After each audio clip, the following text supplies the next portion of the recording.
أعوذ بالله من الشيطان الرجيم. بسم الله الرحمن الرحيم. طاسيم.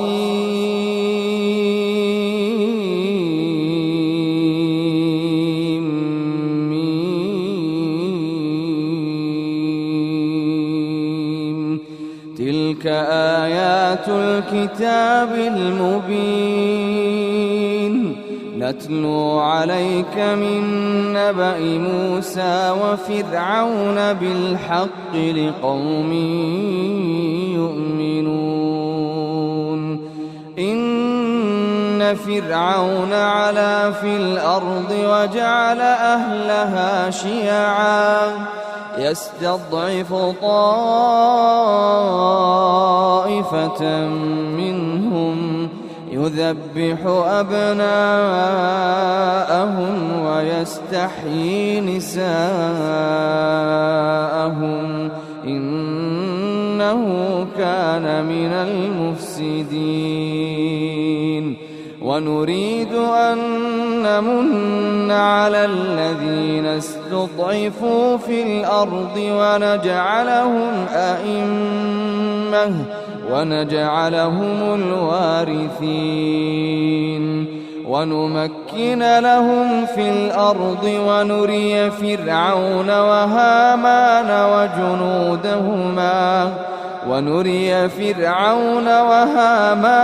وجنودهما منهم ما كانوا يحذرون. وأوحينا إلى أم موسى أن أرضعيه فإذا خفت عليه فألقيه في اليم ولا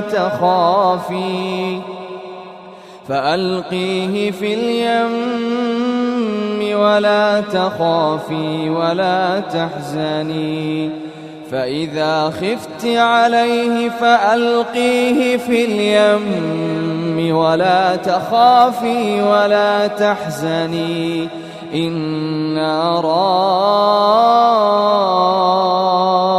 رادوه إليك وجاعلوه من المرسلين. فالتقطه آل فرعون ليكون لهم عدوا وحزنا إن فرعون وهامان وجنودهما كانوا خاطئين. وقالت امرأة فرعون قرة عين لي ولك لا تقتلوه عسى أن ينفعنا أو نتخذه ولدا وهم لا يشعرون. وأصبح فؤاد أم موسى فارغا إن كادت لتبدي به لولا أن ربطنا على قلبها لتكون من المؤمنين. وقالت لأخته قصيه فبصرت به عن جنب وهم لا يشعرون. وحرمنا عليه المراضع من قبل فقالت هل أدلكم على أهل بيت يكفلونه لكم وهم له ناصحون. فرددناه إلى أمه كي تقر عينها ولا تحزن ولتعلم أن وعد الله حق ولكن أكثرهم لا يعلمون. ولما بلغ أشده واستوى آتيناه حكما وعلما وكذلك نجزي المحسنين. ودخل المدينة على حين غفلة من أهلها فوجد فيها رجلين يقتتلان هذا من شيعته وهذا من عدوه فاستغاثه الذي من شيعته على الذي من عدوه فوكزه موسى فقضى عليه قال هذا من عمل الشيطان إنه عدو مضل مبين قال رب إني ظلمت نفسي فاغفر لي فغفر له إنه هو الغفور الرحيم قال رب بما أنعمت علي فلن أكون ظهيرا للمجرمين فأصبح في المدينة خائفا يترقب فإذا الذي استنصره بالأمس يستصرخه قال له موسى إنك لغوي مبين فلما أن أراد أن يبطش بالذي هو عدو لهما قال يا موسى أتريد أن تقتلني كما قتلت نفسا بالأمس إن تريد إلا أن تكون جبارا في الأرض وما تريد أن تكون من المصلحين وجاء رجل من أقصى المدينة يسعى قال يا موسى إن الملأ يأتمرون بك ليقتلوك فاخرج إني لك من الناصحين فخرج منها خائفا يترقب قال رب نجني من القوم الظالمين ولما توجه تلقاء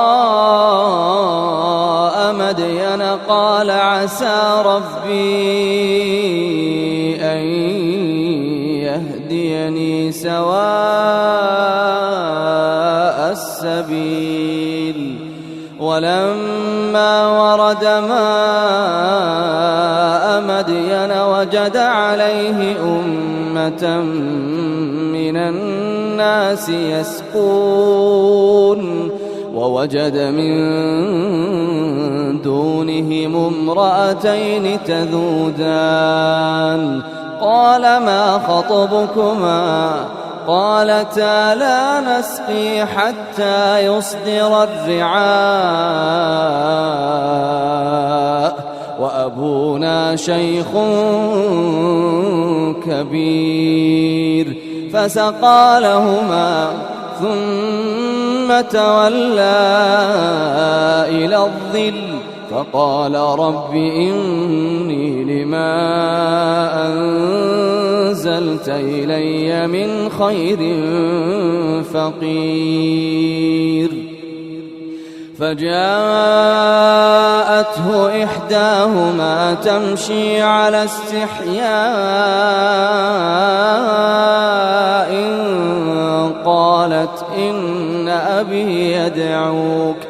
قالت إن أبي يدعوك ليجزيك أجر ما سقيت لنا فلما جاءه وقص عليه القصص قال لا تخف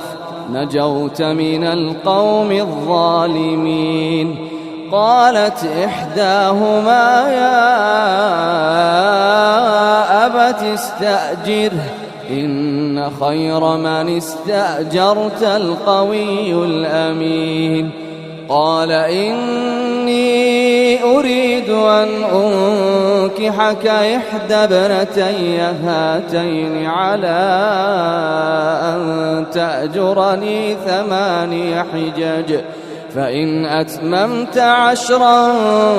فمن عندك وما أريد أن أشق عليك ستجدني إن شاء الله من الصالحين قال ذلك بيني وبينك أيما الأجلين قضيت فلا عدوان علي والله على ما نقول وكيل فلما قضى موسى الأجل وسار بأهله آنس من جانب الطور نارا قال لأهلهم كثوا إني آنست نارا قال لأهلهم كثوا إني آنست نارا لعلي آتيكم منها بخبر أو جذوة من النار لعلكم تصطلون فلما أتاها نودي من شاطئ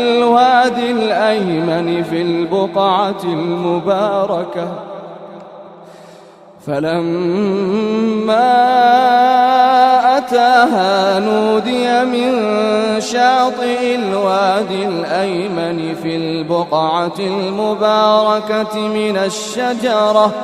أي يا موسى إني أنا الله رب العالمين وأن ألق عصاك فلما رآها تهتز كأنها جان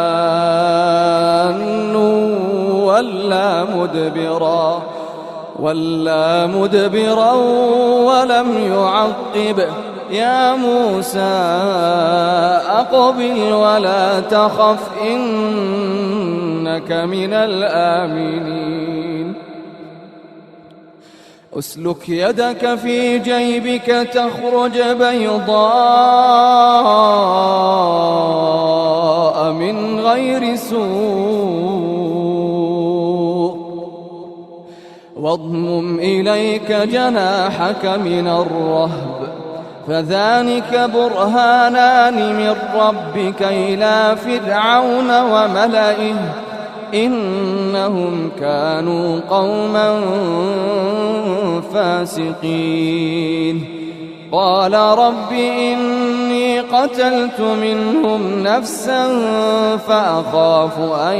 يقتلون وأخي هارون هو أفصح مني لسانا فأرسله معي يرد أن يصدقني إني أخاف أن يكذبون قال سنشد عضدك بأخيك ونجعل لكما سلطانا فلا يصلون إليكما بآياتنا أنتما ومن اتبعكما الغالبون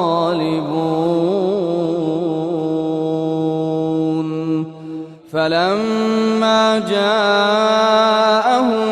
موسى بآياتنا بينات قالوا ما هذا إلا سحر مفترى وما سمعنا بهذا في آبائنا الأولين. وقال موسى ربي أعلم بمن جاء بالهدى من عنده ومن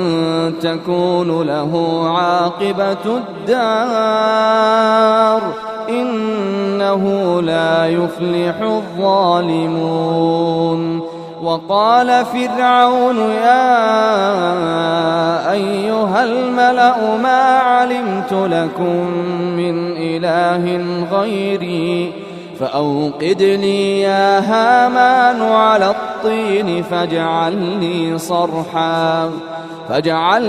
صرحا لعلي أطلع إلى إله موسى وإني لأظنه من الكاذبين.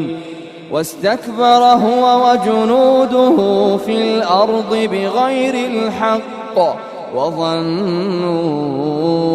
أنهم إلينا لا يرجعون. فأخذناه وجنوده فنبذناهم في اليم فانظر كيف كان عاقبة الظالمين. وجعلناهم أئمة يدعون إلى النار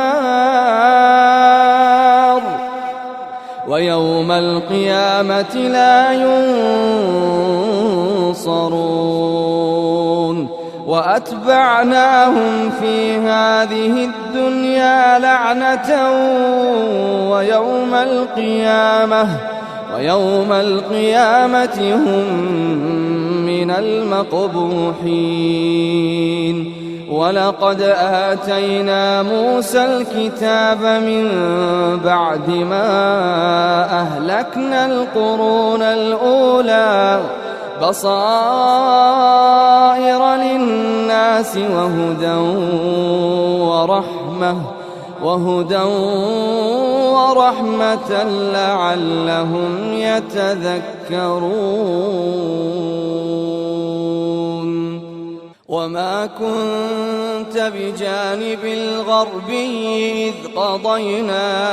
إلى موسى الأمر وما كنت من الشاهدين ولكننا أنشأنا قرونا فتطاول عليهم العمر وما كنت ثاويا في أهل مدين تتلو عليهم آياتنا ولكننا كنا مرسلين. وما كنت بجانب الطور إذ نادينا ولكن رحمة من ربك لتنذر قوما ما أتاهم من نذير من قبلك لعلهم يتذكرون. ولولا أن تصيبهم مصيبة بما قدمت أيديهم فيقولوا ربنا لولا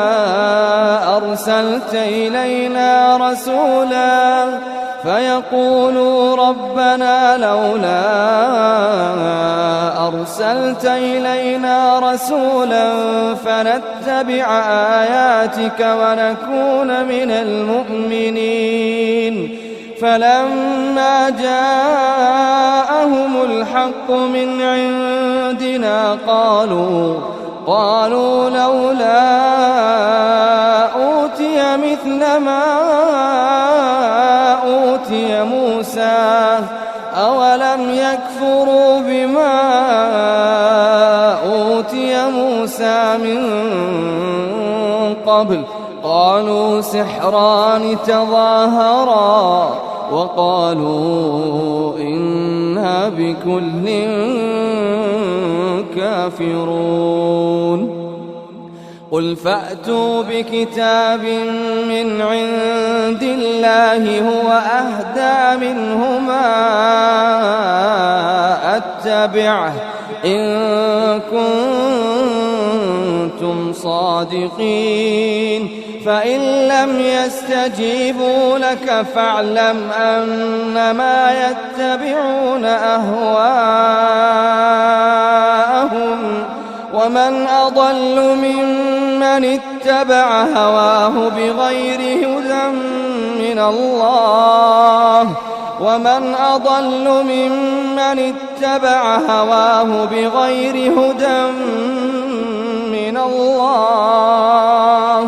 إن الله لا يهدي القوم الظالمين.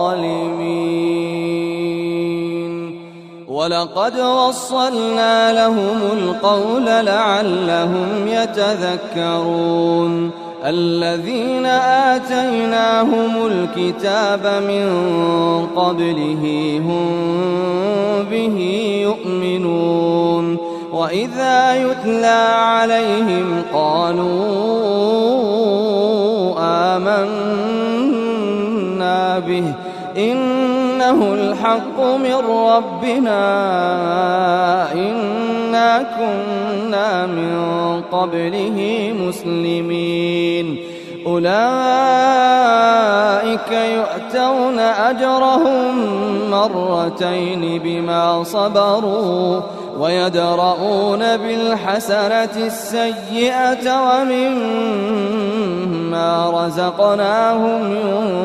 ينفقون. وإذا سمعوا اللغو أعرضوا عنه وقالوا لنا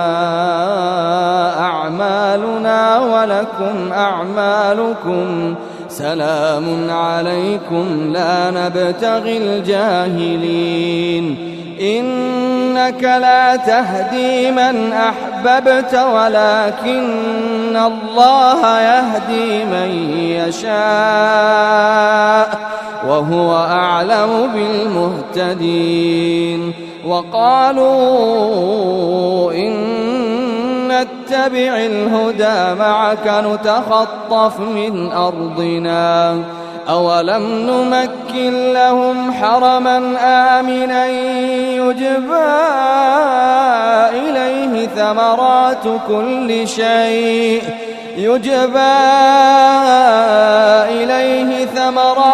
كل شيء رزقا من لدنا ولكن أكثرهم لا يعلمون.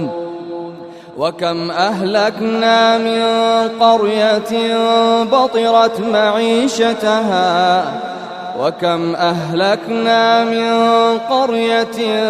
بطرت معيشتها فتلك مساكنهم لم تسكن من بعدهم إلا قليلا وكنا نحن الوارثين. وما كان ربك مهلك القرى حتى يبعث في أمها رسولا يتلو عليهم آياتنا وما كنا مهلك القرى إلا وأهلها ظالمون. وما أوتيتم من شيء فمتاع الحياة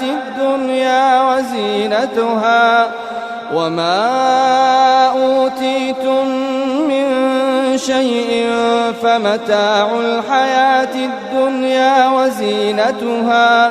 وما عند الله خير وأبقى أفلا تعقلون. أفمن وعدناه وعدا حسنا فهو لاقيه كمن متعناه متاع الحياة الدنيا ثم هو يوم القيامة من المحضرين. ويوم يناديهم فيقول أين شركائي الذين كنتم تزعمون قال الذين حق عليهم القول ربنا هؤلاء الذين أغويناهم قال الذين حق عليهم القول ربنا هؤلاء الذين أغويناهم كما غوينا تبرأنا إليك ما كانوا إيانا يعبدون وقيل ادعوا شركاءكم فدعوهم فلم يستجيبوا لهم ورأوا العذاب لو أنهم كانوا يهتدون ويوم يناديهم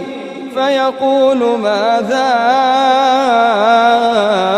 أجبتم المرسلين فعميت عليهم الأنباء يومئذ فهم لا يتساءلون فأما من تاب وآمن وعمل صالحا فعسى أن يكون من المفلحين وربك يخلق ما يشاء ويختار ما كان لهم الخيرة سبحان الله وتعالى عما يشركون وربك يعلم ما تكن صدورهم وما يعلنون وهو الله لا إله إلا هو له الحمد في الأولى والآخرة له الحمد في الأولى والآخرة وله الحكم وإليه ترجعون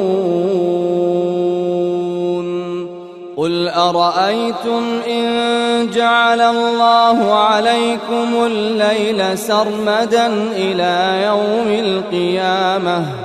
من إله غير الله يأتيكم بضياء أفلا تسمعون قل أرأيتم إن جعل الله عليكم النهار سرمدا إلى يوم القيامة من إله غير الله يأتيكم بليل تسكنون فيه أفلا تبصرون ومن رحمته جعل لكم الليل والنهار لتسكنوا فيه ولتبتغوا من فضله ولعلكم تشكرون ويوم يناديهم فيقول أين شركائي الذين كنتم تزعمون ونزعنا من كل أمة شهيدا فقلنا هاتوا برهانكم فعلموا أن الحق لله وضل عنهم ما كانوا يفترون إن قارون كان من قوم موسى فبغى عليهم وآتيناه من الكنوز ما إن مفاتحه لتنوء بالعصبة أولي القوة إذ قال له قومه لا تفرح إن الله لا يحب الفرحين وابتغ فيما آتاك الله الدار الآخرة ولا تنس نصيبك من الدنيا وأحسن كما أحسن الله إليك ولا تبغ الفساد في الأرض إن الله لا يحب المفسدين قال إنما أوتيته على علم عندي أولم يعلم أن الله قد أهلك من قبله من القرون من هو أشد منه قوة وأكثر جمعا ولا يسأل عن ذنوبهم المجرمون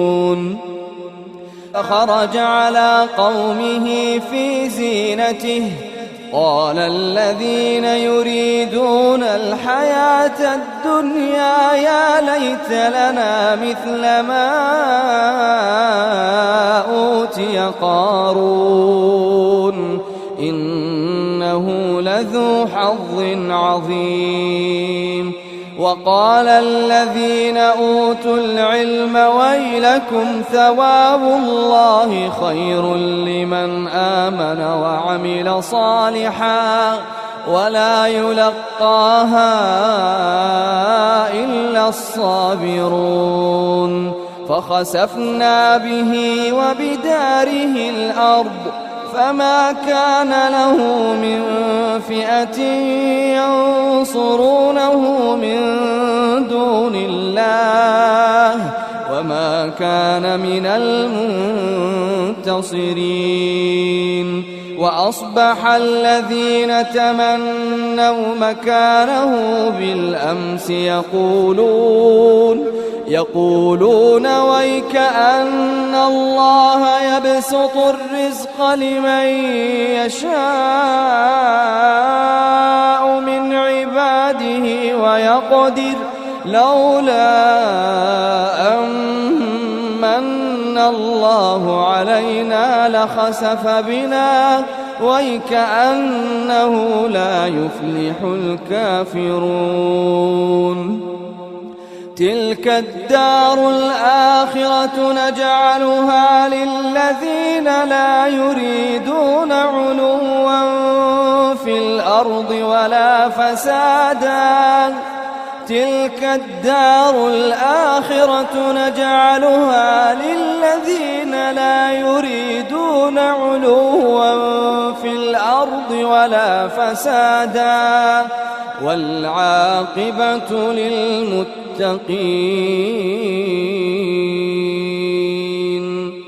من جاء بالحسنة فله خير منها من جاء بالحسنة فله خير منها ومن جاء بالسيئة فلا يجزى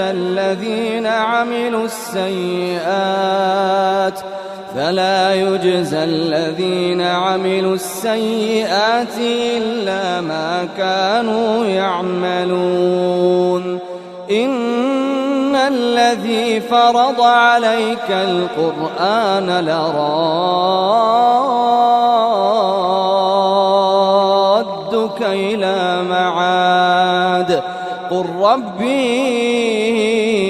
أعلم من جاء بالهدى ومن هو في ضلال مبين وما كنت ترجو أن يلقى إليك الكتاب إلا رحمة من ربك فلا تكونن ظهيرا للكافرين ولا يصدنك عن آيات الله بعد إذ أنزلت إليك وادع إلى ربك ولا تكونن من المشركين ولا تدع مع الله إلها آخر لا إله إلا هو كل شيء هالك إلا وجهه كل شيء هالك إلا وجهه له الحكم وإليه ترجعون.